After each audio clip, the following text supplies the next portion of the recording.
Hello, I'm David Cale. I'm a solo performer and playwright. I'm doing a show called Lilian at Pangea in New York City. And I'm talking with Rabbi Sol Solomon on Dave's Gone By on UNC Radio. Oh, shalom, my friends, shalom, my enemies. This is your old pal, Rabbi Sol Solomon, founder and spiritual leader of Temple Sons of Bitches in Great Neck, New York. And if you know me, if you know this radio program of the air, you know that I love the theater. I love performance. I've done some performance myself. So I'm always curious about how actors and playwrights do what they do. Well, someone who's been doing what he's been doing for over 30 years now is David Cale, and he's all over the place right now, off Broadway in New York. For example, his play Harry Clarke is now playing at the Vineyard Theater off Broadway. Plus, you can see him the third Sunday of every month at Pangea in down on 2nd Avenue around 5th Street. And you know why you should go there tomorrow? Well, to see his one-man show Lilian, about a woman's love affair with a volatile young man.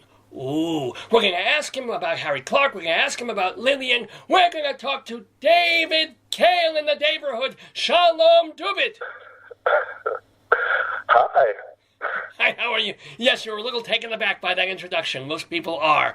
So, I love it. So you're is this busier than usual for you, or is it just you're more in New York now because you're usually doing stuff in Chicago and elsewhere?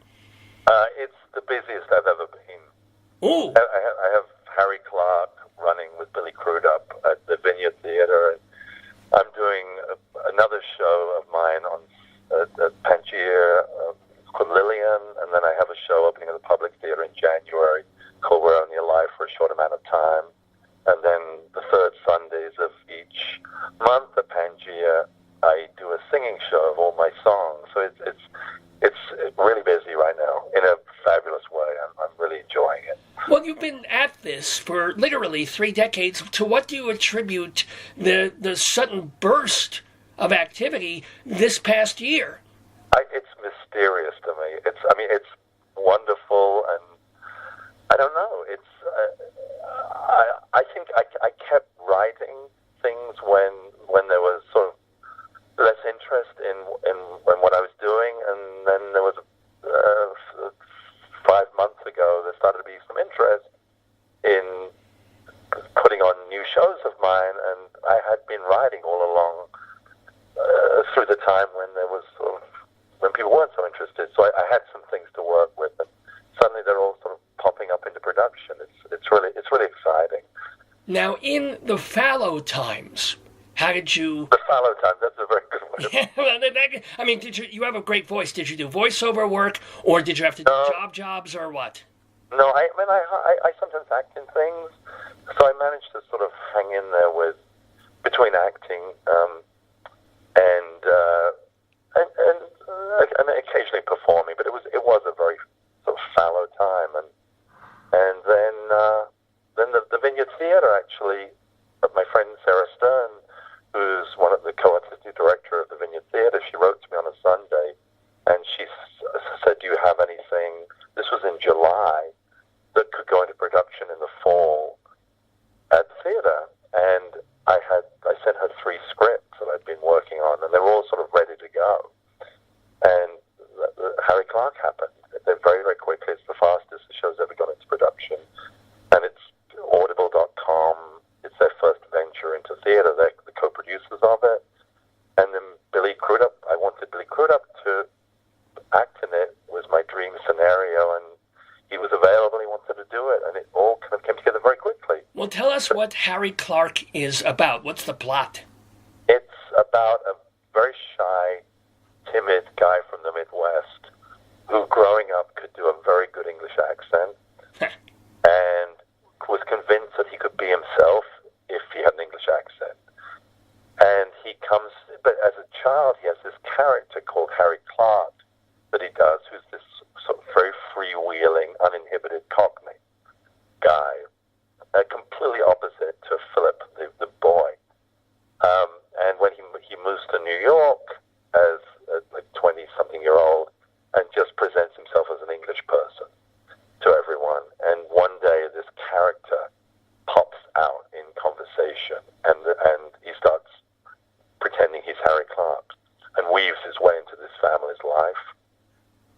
and all hell breaks loose. Well, can I ask you, you are an actual English person, but how autobiographical is this story of an Englishman, per se, coming to New York? It's not autobiographical, but I thought it would be, because I'd done all these solo shows, I initially thought it might be kind of interesting if I did a show that presented me as, actually I wasn't English. But then the character is American, and I thought two things: that somebody else could perform it better, and that it would be better if it was an American pretending to be an English person, that it actually was what I'd written. So I had this other notion, which I hadn't had with my other shows, that somebody else should perform it, and which was in line with the theater and Audible.com. We're also interested in recording a different actor performing it. So it was, but it's not autobiographical. Okay. It's very sort of, I just followed my imagination. It's very from the imagination. I was just kind of, the story took on a life of its own, and the characters took on a life of its own, and I just followed them where they led me, basically. Well, did you feel, when did you come to the States, and did you feel like a proverbial fish out of the Thames? I came in 79, and I was 20 at the time, and I felt, I liked being, I'd always felt sort of alienated, like growing up in England, but I felt more comfortable being the fish out of water, like really being it. It was actually kind of liberating for me in a way, and also New York, because I moved straight to New York City, and it was just much more encouraging to me, particularly artistically. And I found I made friends in a way I hadn't made in England, and it was very nurturing for me. But I was kind of an odd bird. And at that point, when you moved in 1979, did you already think you would be a theater person? Oh. No, not at all. I thought I would be a singer. And then I started singing in clubs in New York and just doing showcases. And it wasn't working, and I thought I should try and write my own songs. And I gave myself a deadline. There was a folk club in Folk City, a legendary folk club. Sure, yeah. Go Folk City. And I saw they had an open mic on a Monday, I think it was, and you could get up and sing 3 original songs. And I set myself a deadline that I would, in a month, I would get a guitar, which I didn't know how to play, and figure out 3 songs. And I did that. And a writer friend of mine was in the audience, and he said, "You should read these words at a poetry reading. That the words they're better than the melodies." And I read them at St. Mark's Poetry Project in another open mic situation.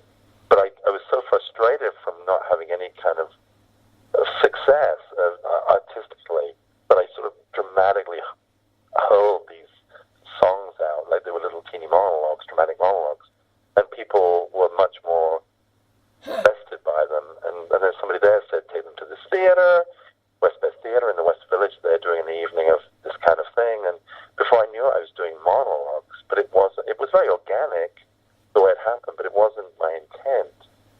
It just, one thing evolved out of another. Well, what was your first complete solo show as a monologuist? It was a show called The Red Throats that was at Performance Space 122. Oh. And the show did well and then reopened off Broadway at Second Stage.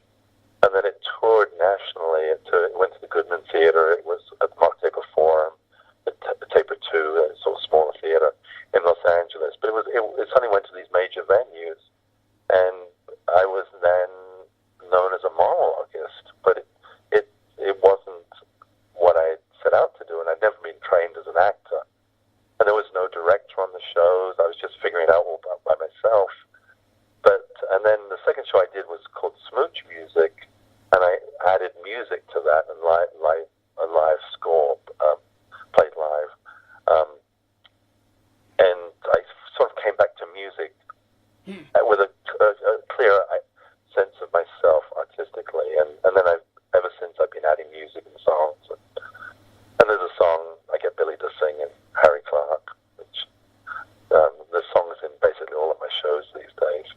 Well, speaking of music, you did appear 2 times on Broadway, 1 time in a musical. Back in 2006, you were in the revival of the Threepenny Opera that they had with Alan Cumming, and actually the woman who was on our show just last week, Brooke Sunny Morriber, was in that show along with Cindy. Oh, yes, yeah. Yeah, she was just our guest. We total full disclosure, I have to say that the host of this radio program, Dave, saw that production, despised it, despises almost everything Wallace Shawn writes these days. But how did you enjoy being in Threepenny Opera? What was your character in there? I was like I was sort of Alan Cummings. I was sort of part of his gang. Oh, okay. His side man. It was one of these things where it was a curious situation. I had a medical emergency going on. Oh. That my blood was clotting in a very alarming way, and I did not have medical insurance. And I had seen a workshop of the Threepenny Opera, and I loved that show. I absolutely love it. But, I wasn't going to be in it. And my friend Scott Elliott, who directed it, it was an incredible kind of gesture of generosity, because I was running up enormous medical bills with no insurance. And I was injecting myself in the stomach with anticoagulants every day. It was really a serious situation with my blood. And he said, I'll find something for you in the Threepenny Opera, and you'll get medical insurance. And I really didn't want to do it, but the only reason, because I thought it's going to be really thankless, what am I going to do in the show? The third day, we hadn't been figured out exactly what I was going to do.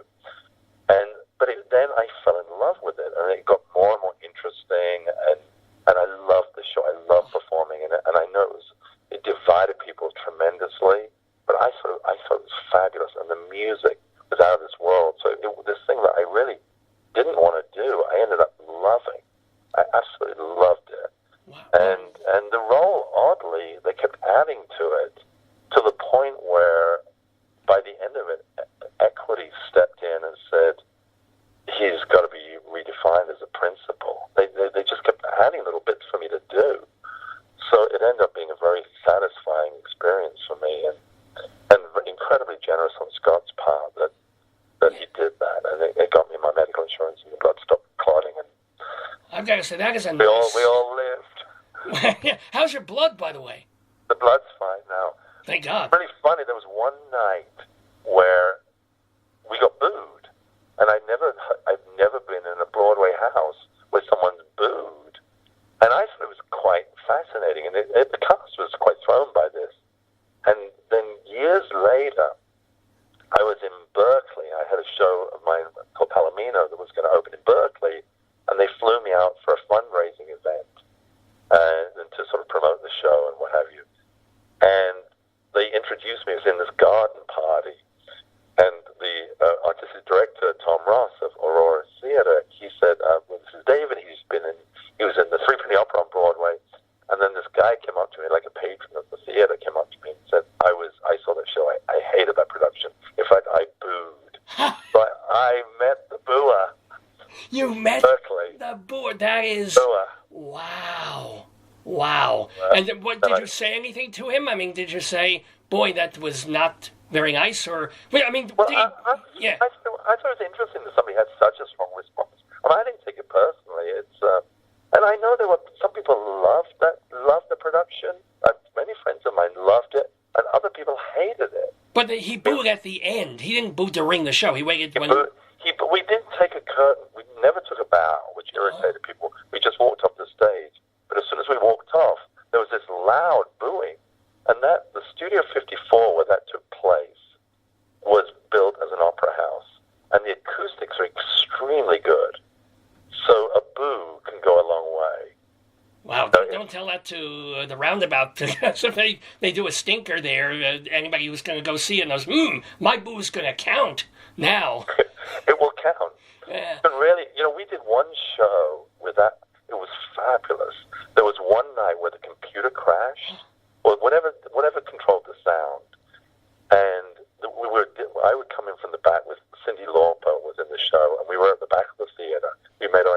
back, and it was like 25 after 8, and the audience is getting really restless, and Cindy sort of yells out, "We got a technical problem," and the audience was like, and then the stage manager came out and said, "We're going to do the whole show. There's been the computers crashed, the sound system's gone. We're going to wheel an upright piano out to the front of the house. We're going to do the whole show unmiked." And did the audience go crazy, happy? Incredible. But you could do it in that theater because the acoustics were so good. But to hear like people like Cindy and Alan Cumming and Anna Gasteyer and like Nellie Mackay and Brooke, I mean, these fabulous singers with no enhancement, you can hear how great they are. That it's not trickery. It went from being one of those like the audience was getting very hostile to the audience feeling like they were at an event. It really was. It was an incredible night in the theater. Oh, that sounds. I wish I'd seen. It was fabulous. Seen that. By the way, we're talking with David Cale, the actor, the performer. You can go see him live. Are you mic'd tomorrow night or unmiked? I'm going to be mic'd. You're going to be mic'd. I'm in a tiny room, but I'm mic'd. Yeah, the tiny room, by the way, is Pangea. It's at 178 2nd Avenue. I think that's around the 5th Street, East 5th Street there. It's a bit up a bit, like I think between 11 and 12. Oh, I'm sorry. It's opposite St. Mark's Church, pretty much. So very near St. Mark's, and it's at, he's doing his one-man show called Lilian that you can see. But let me ask you, we're talking about Broadway. You do have one other Broadway credit on IBDB, I should say, that you were in a revival of Present Laughter, not the recent one with Kevin Kline, but you were understudying Frank Langella, as well as playing another main character in there. So how did that go? Did you ever go on as Ascendine? I went on. Yeah. I had my own role in the show. Frank got sick. We opened, I think, on a Tuesday. On Sunday night, Frank got really sick. On the next Tuesday, I was on. And I'd never run the third act of the show till I was in front of the audience. There wasn't time. It was a 3-hour show.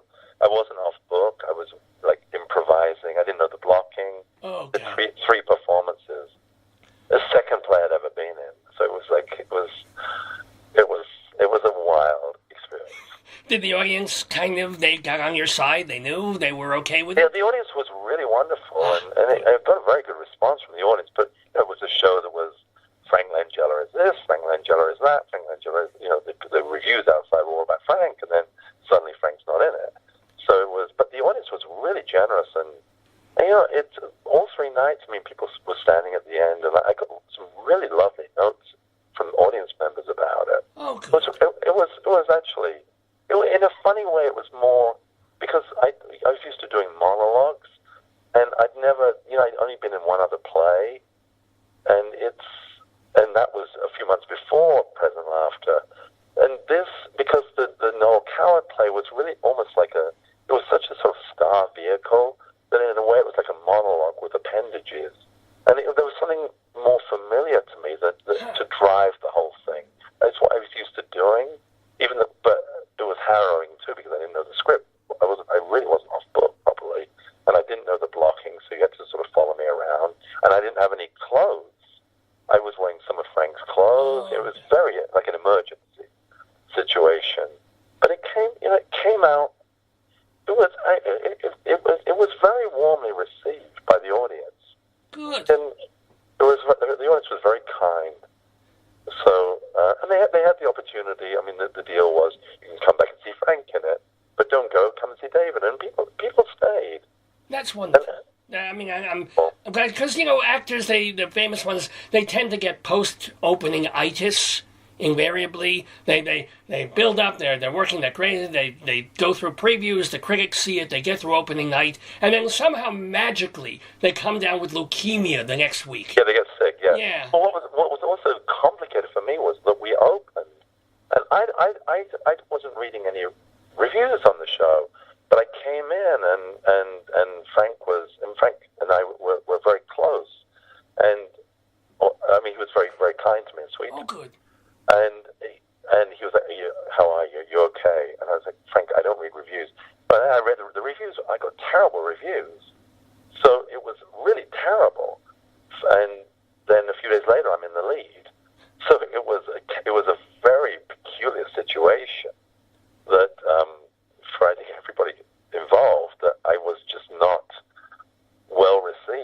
my little part, but then suddenly, a few days later, literally, I'm in Frank's role. So, and very inexperienced with, I'd never been trained as an actor, and it's Broadway. I mean, it's an 1,100-seat house.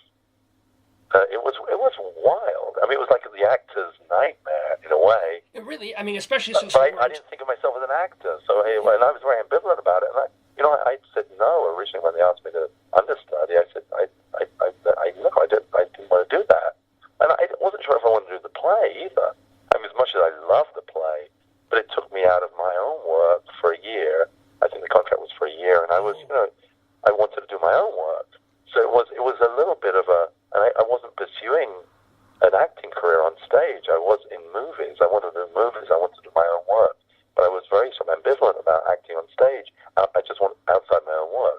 I mean, it's just so funny to hear you say this because there are 12,000 other actors who have been in your position and would have cut your throat to understudy. Yeah, I would have. Because, I would have used a kosher knife. I would love to do it. I mean, that would be different. But at the time, I was like, plays would come along, and I just didn't want to do them. I just wanted to do my own work. I mean, I had enough with my own work, and I was also very busy at the time, and I was touring a lot, and I had a long relationship with the Goodman Theater. Oh, yeah. I'd done 6 shows with them. The three of them they commissioned, and I'd done a lot of stuff in San Francisco. So it was taking me out of my own work. Now, so I wasn't sure how I felt about it initially. It was, as much as I loved the play and I loved Noel Coward and strongly identify with him, and we have the same birthday. Tomorrow's his birthday, and tomorrow's my birthday. Oh, mit Mazel. December 16th, whatever. I'm not sure when you're hearing. And I was the same age as Noel Coward was when he wrote that play, and I write songs. There were many. I really relate to Noel Coward. So in a funny way, it was more accurate casting. I can't do what Frank does. I mean, Frank was dazzling in it, but it was, in a way, it was more accurate in terms of I was English. I had a lot of things in common with, sure, superficially at least, with Noel Coward. By the way, let's wish a Yom Huledet Sameach to our friend of the neighborhood, David Cale. Happy birthday. So how old are you now? 59. Oh, my goodness. Mit Mazel, mit Glick. So, let me ask you, have any special birthday plans, or do you have any plans for 60? I'm doing a show on my birthday. Well, I'm hoping. I'm in Massachusetts right now at MassMocha with the Sundance Theater Lab, and we're going to do a presentation of this new musical that we're doing at the Public Theater on January 11th in Under the Radar Festival. Oh, cool. So we're going to try it out tomorrow. Can I ask you, David Cale, having gone through New York theater and Chicago theater as well in the 80s and 90s, how is it different? How is it morphed, if at all, to the way off and off Broadway is now? How is it different? Yeah, I mean, is it the same feeling like when you came to New York and you made all these friends and you were part of Theater for the New City, and I'm sure you were doing stuff at La Mama and those environs and things? Is it different now, or what? There were definitely more venues. There were more performance, sort of, for want of a better word, sort of alternative venues. I think, the first show that I did ran off Broadway without anybody working on it but me. I don't think that would be so possible now. Mm. It was, I think there's more input generally from, I don't know. I mean, I don't know how much has changed really. I think the theater in generally is in a golden period. I think there's more exciting young writers and directors and designers and actors than ever. It's definitely the most exciting period that I've ever experienced, and I don't quite understand why it's not been noted. It's very evident to me. There's so many exciting young writers and directors that I used to go out beautifully to theater, and there was so much that I just wasn't engaged by. Now I just see one good thing after another. I think it's such a golden period. It feels like TV is having such a golden time. Right. Yeah. I feel Now, can I ask your process? You think of an idea for one of your one-person shows, right? What is the timeline? How long does it take from the basic idea, the spark, to writing it and then revising it and then memorizing it and performing it? How does that go? Yeah, it takes a few years. Wow. To get a script. It really is. But the thing about it is, I mean, I notice, like, particularly right now, I mean, I'm writing a lot of songs, but my collaborator, Matthew Dean Marsh, he's very quick, and he's young, he's 29, and his mindset is, okay, like I'll talk to him and he'll say, okay, bring a new song over tomorrow. And what would ordinarily take me a month or 2 months, I'll write by tomorrow. And I find that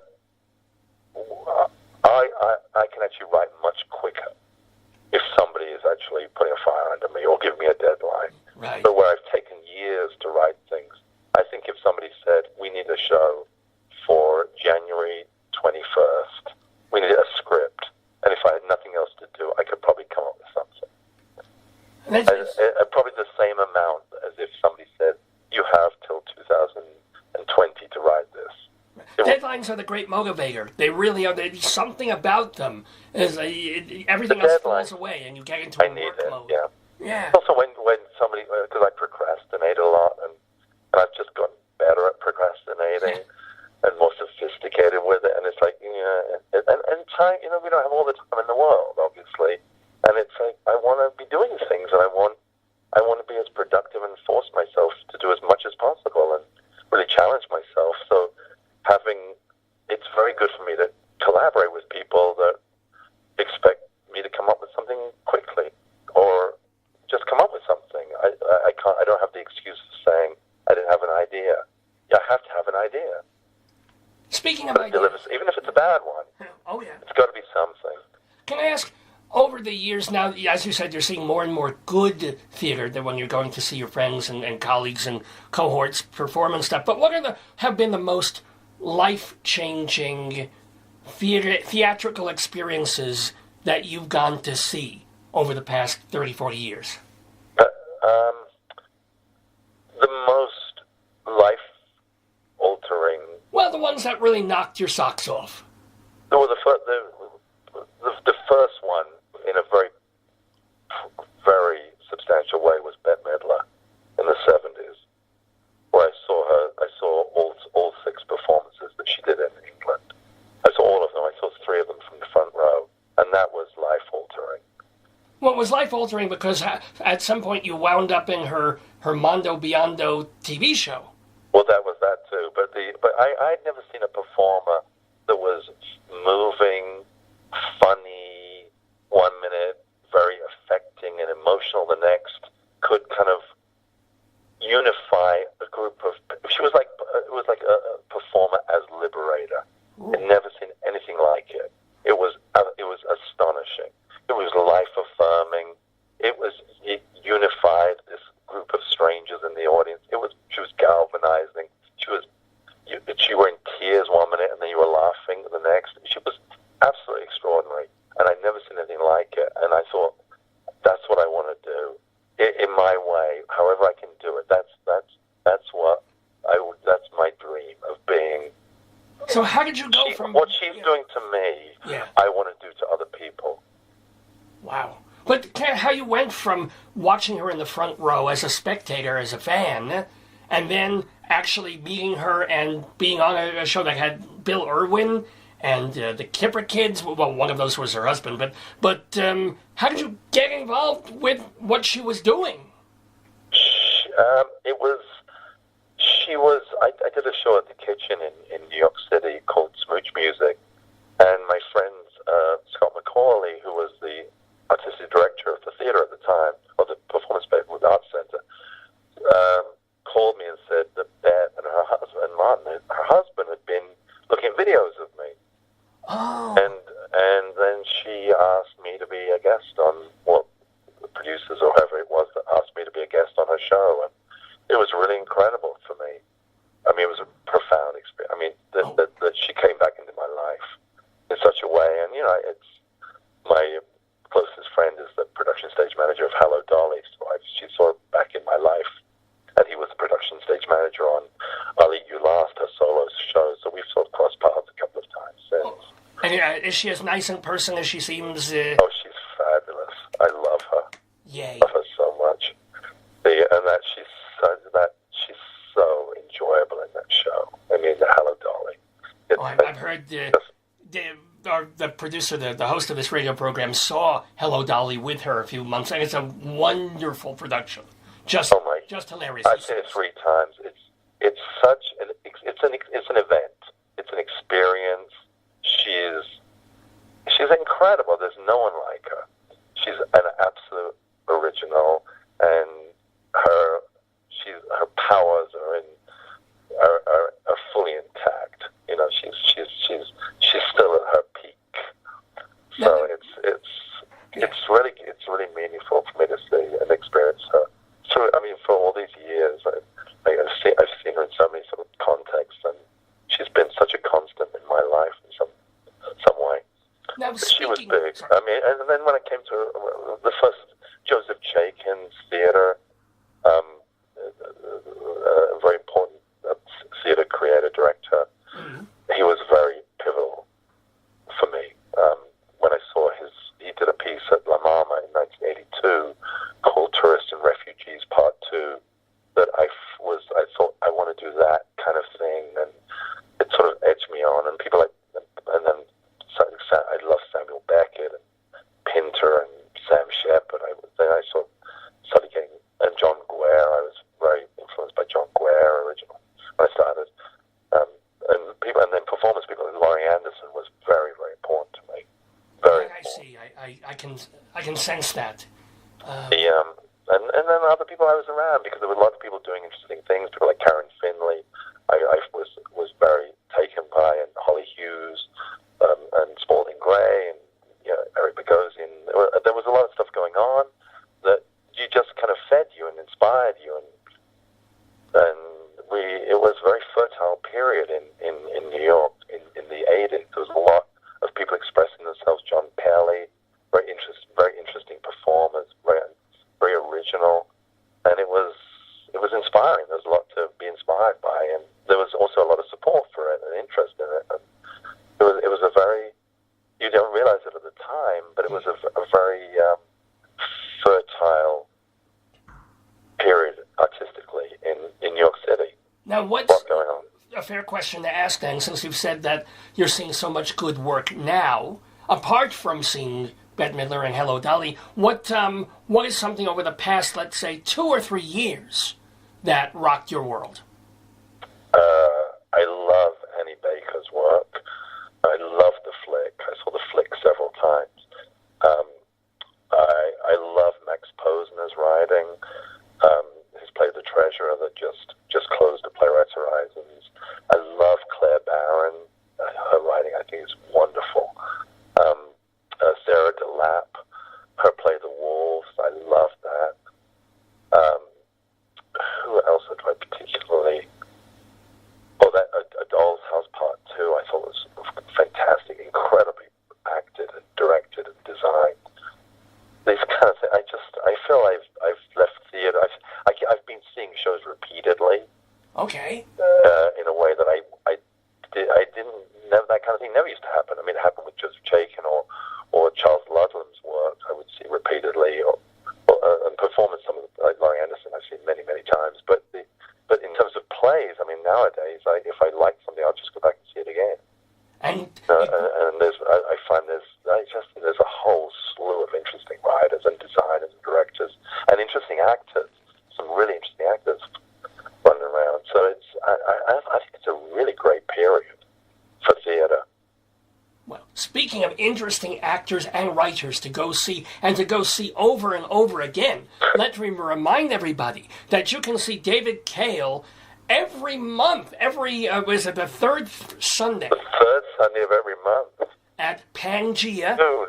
On 2nd Avenue around 11th Street, East 11th Street. This particular Sunday, tomorrow, you can go see him in his one-person show, Lilian, although usually if you go see him in January, February, March, he's going to be doing his music stuff. And each one of those will be different. It'll be a whole different set. Each month is different. It's called Songs for Charming Strangers. I do it with my collaborator, Matthew Dean Marsh, and we have different musicians each time. Each month is going to be a different song. It's pretty much all original. And it's going to be, every month will be fresh and new, and I just want to be playful with it all. So, and by the way, if you want to impress people in terms of your songwriting ability, a couple of your songs have been performed in concert by no less than Elvis Costello. Yes? That's true. How did your songs get to him? I worked on an album with a producer, Hal Wilner, a great record producer, a record called The Jazz Passengers in Love, that was a jazz band, the Jazz Passengers, doing their first vocal album, and they asked me to write some of the lyrics, and each track had a different singer on singing the songs, and it was a quite an eclectic mix of people from Mavis Staples to Jeff Buckley to Debbie Harry and Jimmy Scott.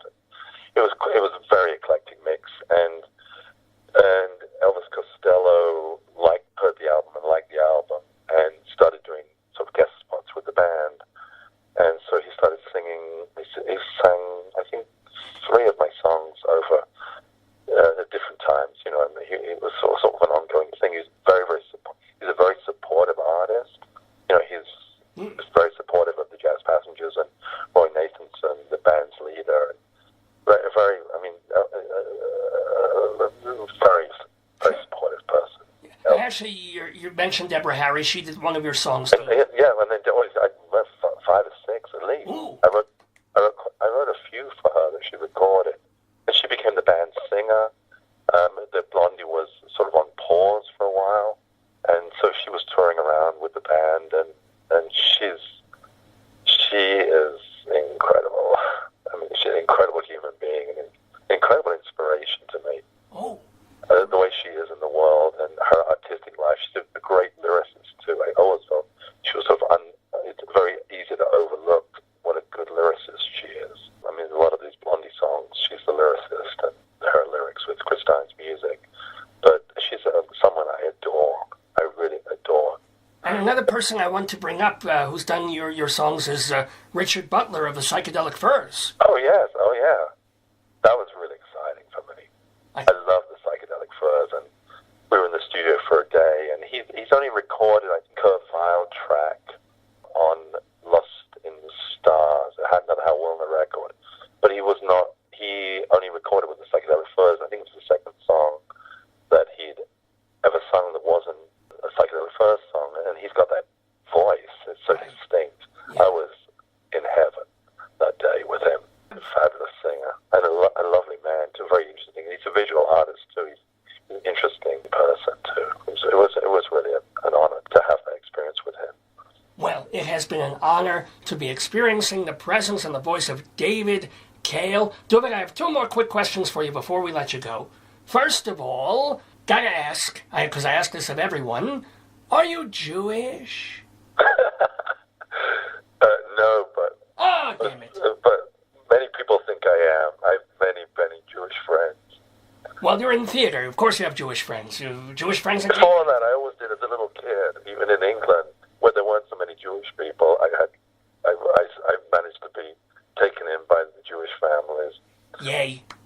And let me ask also, having a career the way you do, of all these years of being a solo artist and actor, having to travel, which is wonderful to travel, but how does that work in terms of relationships? Are you partnered? Have you been? Where are you in that personal sense? Right now, I'm without, but I was with somebody for 27 years who was Jewish, Israeli. Israeli? Yes. So what happened? I blew it. Oh, I'm sorry. I messed up. Are you kidding? Or it ended. No, I'm kidding. No, I'm not kidding. Actually, I did. It's probably my fault that it ended, but it's so I'm back to shows, Well, so are you looking? Are you dating? Or are you dating my shows. I'm going out with my shows. All right.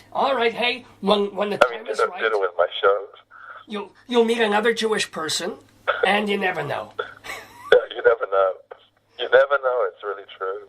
Well, what I do know is that you should all go see Harry Clarke at the Vineyard Theater. It's playing for one more week off Broadway. And, of course, go see tomorrow David Cale at Pangea over on 2nd Avenue. To find out more about him, he does have a Facebook page. It's davidcale.98, I think is the thing, because there's a bunch of David Cales. But he's the one with the black and white picture of a creepy-looking kid with a bird on his head. That's me. That's not a creepy-looking kid. It's a creepy-looking photo. I'm sorry. It just it looks like Children of the Damned sort of photo. It does. I'm just telling you. You're a good-looking. I mean, it's Beatles-esque, but still a little bit like ooh. Maybe it was in color. Maybe. I don't know. Anywho, but it's been an absolute pleasure talking to David Cale in the Dayberg. I wish you further success with all the projects that you're doing, and shalom to you. Oh, thank you so much. Yeah. Bye-bye.